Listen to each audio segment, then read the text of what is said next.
Ndugu wanavikundi, awali ya yote ninayo furaha kubwa ya kupewa nafasi hii ya kuwa mgeni rasmi kwenye hafla hii ya ugawaji mkopo wa 10% kwa vikundi vya vijana, wanawake na watu wenye ulemavu, ambapo jumla ya vikundi 47 vinaenda kunufaika na mkopo kwenye thamani ya shilingi milioni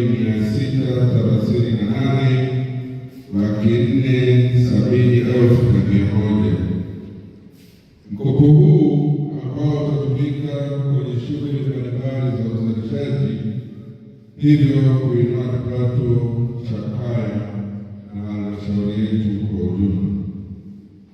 Ndugu zangu, mkopo kwa vikundi vya wanawake, vijana na watu wenye ulemavu ni aina ya mkopo maalum unaotolewa kwa vikundi au watu katika makundi haya ili kuwasaidia kifedha na kuwainua kiuchumi. Lengo kuu ni kusaidia kukuza shughuli za biashara, kukuza kipato na kuboresha maisha yao, kwa sababu mara nyingi vikundi hivi vina changamoto katika kupata mikopo kwa njia za kawaida kutokana na masharti ya benki au taasisi za fedha. Ndugu wana vikundi, ni matumaini yangu kwamba kila mmoja wetu atautumia mkopo huu kuwekeza katika shughuli za uzalishaji na biashara za vikundi vyenu vinavyojumuisha wakulima, wahudumu wa viwandani na wajasiriamali wadogo. Lengo ni kuongeza uzalishaji, kukuza mapato ya familia na kuunda ajira endelevu kwa wanajamii. Mmepata elimu ya namna sahihi ya kutunza kumbukumbu ili biashara ziweze kukua, na wasihi elimu mliyoipata ikafanyiwe kazi kwa ufanisi. Mkopo huu unaopokea muda wa kurejesha ni kati ya miezi 18 hadi miezi 36. Kila mmoja wetu ahakikishe anatimiza wajibu wake wa kulipa deni pasipo kushurutishwa. Ushirikiano ndani ya kundi ni nguzo ya msingi sana.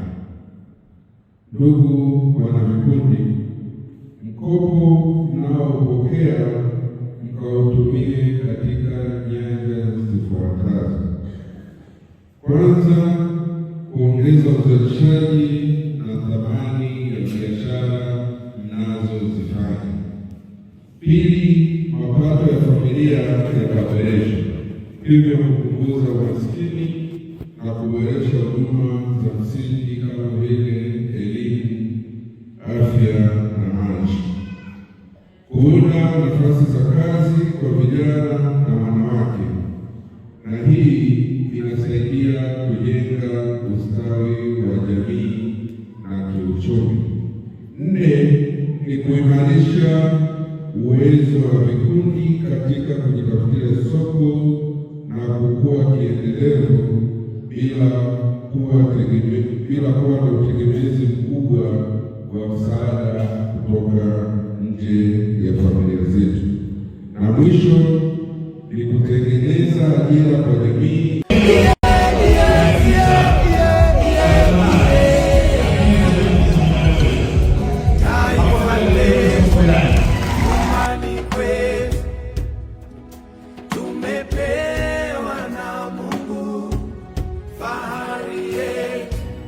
Hazina yetu tumejenga.